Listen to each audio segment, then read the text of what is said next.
Hey there, welcome back to my channel. My name is Anastasia and I'm here to help you level up your marketing. Whether you're a business owner, a content creator, or you simply want to learn more about digital marketing, this channel is for you. Now, as far as I understand, you are planning to launch your first ever email campaign, but you have no idea where to start. In this video, I will give you a step-by-step guide that will help you rock your first ever email campaign and also all the others in the future.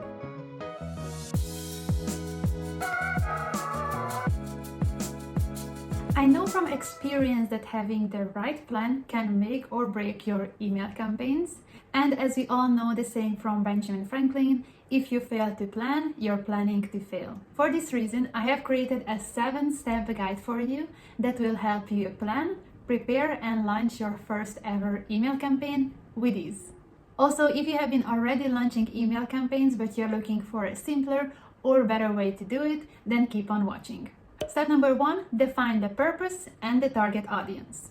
So first, I would advise you to think about why do you actually want to send out an email campaign? What is the purpose of that campaign? And how does it fit in your overall marketing strategy?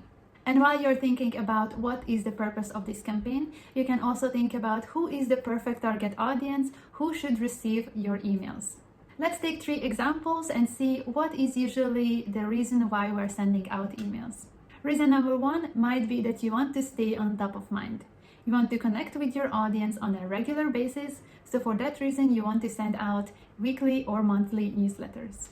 Another reason might be that you want to welcome your new email subscribers, you want to get to know them better, and you also want them to know why you're here and how can you serve them. In this case, you might want to send out a series of emails that will help you introduce yourself, your company, and also help you check what are the preferences of your audience. By preferences, I mean what are the preferences about how many times they want to receive emails from you, or what are the topics or products that they're interested to learn more about from you. This way you can already assess if they are the right prospects for your business. And probably the third and most obvious reason why you want to send out emails is to generate sales. In that case, you might want to launch a series of sales emails where you talk about your new product, their benefits, and reasons to buy.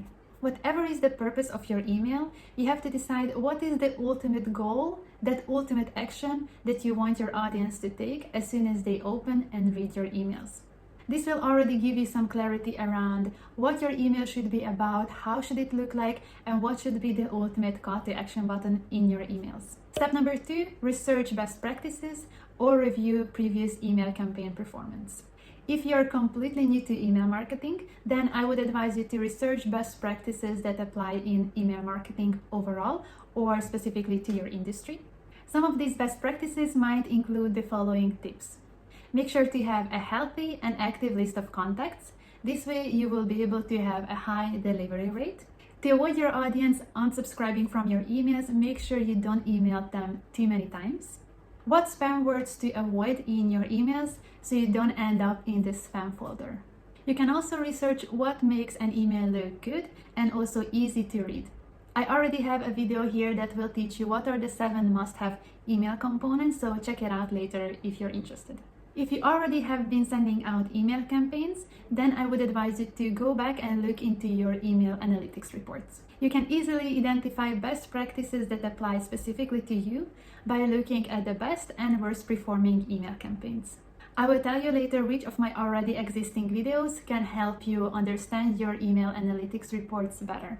Step number 3 is to plan out each and every of your emails in your email campaign. At this stage, you might want to look at your marketing calendar to make sure that the email campaign that you're planning currently doesn't overlap with any other campaign that you have already scheduled in. This is very important because you don't want to send out mixed messages to your audience or interfere with a big launch. Define how many emails you want to send out in total and which email will play which role in your email campaign. At this stage, you have the freedom of actually experimenting and write out different scenarios. If you don't know how many emails you want to send out or how many emails should you send out, then you can write 2 different plans. For example, do you think that 3 emails are enough to close a deal? Or you might want to send out 5 emails that will help your audience warm up for the sale and get excited about your offer. As you can see, this step is vital for the success of your email campaign, so don't rush this step and make sure to give it enough thought so that when you move on to the next step, you will know exactly and you will be confident that this email campaign will be a success. Step number 4 is writing the copy. Now that you have a plan in place and you know what you want to include in each of your emails, it's time to write your emails. Now, whether you will write your email copy yourself or you will outsource it to a native speaker, there are 5 components that you must include and you must consider them when you're writing the copy for your emails. Again, make sure to check out this video if you want to learn more about all the 7 components your emails must contain.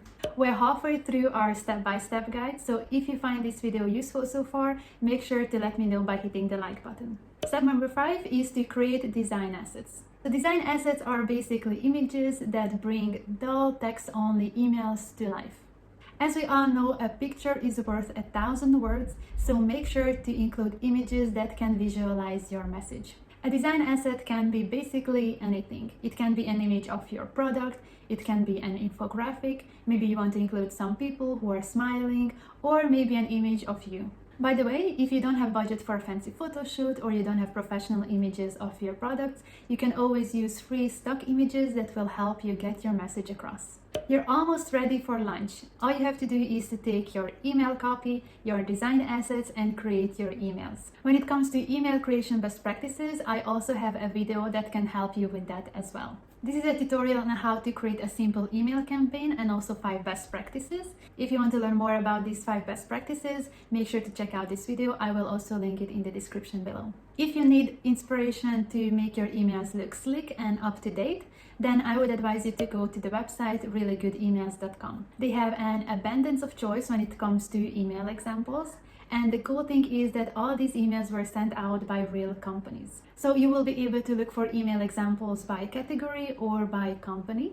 And the best thing is that they always have some feedback on each of the email, so you can make your emails even better. When it comes to scheduling your emails, I would advise you to create all your emails at once and schedule them in so that your audience can flow through all your emails automatically. This will free up a lot of time in your agenda, as you won't need to go back and forth on a weekly basis and hit send on each of your emails. And finally, step number 7 is to analyze email performance. It's great to be up to date with industry best practices and learn from different sources, but the best learning you will get is from analyzing your own email campaigns. This way you will know exactly what has worked well and what didn't, and next time you're launching an email campaign, you will be able to take all those insights into consideration to improve your email performance. To get the most out of your email performance analysis, you might want to get familiar with the most important email marketing metrics. These are delivery rate, open rate,